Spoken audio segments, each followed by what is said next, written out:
Perkampungan emisi adalah cermin dari pilihan kita hari ini dan bayangan masa depan.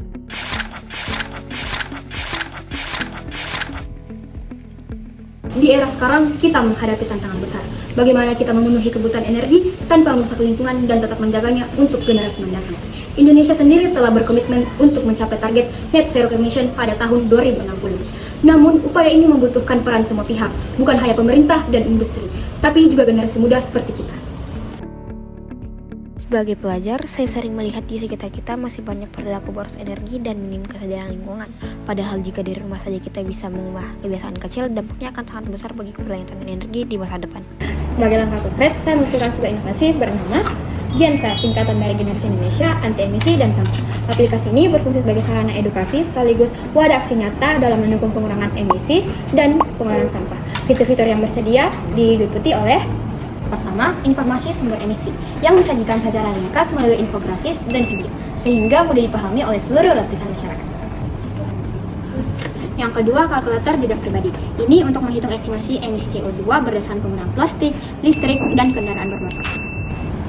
Yang ketiga, fitur langkah hijau yang memberikan panduan praktis untuk mengurangi emisi seperti penghematan energi, berbagai kendaraan low carpooling, dan pengolahan limbah ramah rumah tangga. Dan keempat, tutorial interaktif dan atau pembuatan produk ramah lingkungan antara lain lilin dari minyak jelantah, kompos organik, tas dari kemasan bekas, dan eco-ec. Yang kelima, peta komunitas dan bank sampah yang memudahkan pengguna menemukan lokasi terdekat untuk menyetorkan sampah anorganik. Dengan GENSA, edukasi dan lingkungan jadi mudah, terukur, dan menyenangkan bagi semua orang. Lalu, apa hubungannya dengan DPR? Yang pertama, fungsi legislasi. DPR bisa mendukung keberadaan aplikasi ini lewat kebijakan atau peraturan yang mendorong partisipasi publik dalam pengurangan emisi.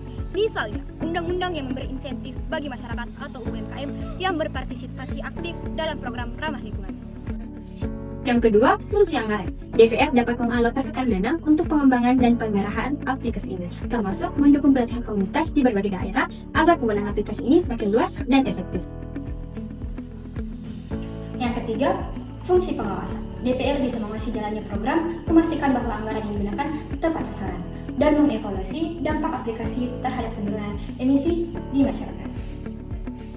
Bersama DPR, pemerintah, dan masyarakat, kita wujudkan masa depan yang bersih, hijau, dan berkelanjutan. Saya Septia Hairul Ramadhani Rasak dari UPT SMA Negeri 5 Parepare, Dapil 2 Sulawesi Selatan. Siap mengikuti Parlemen Remaja 2025.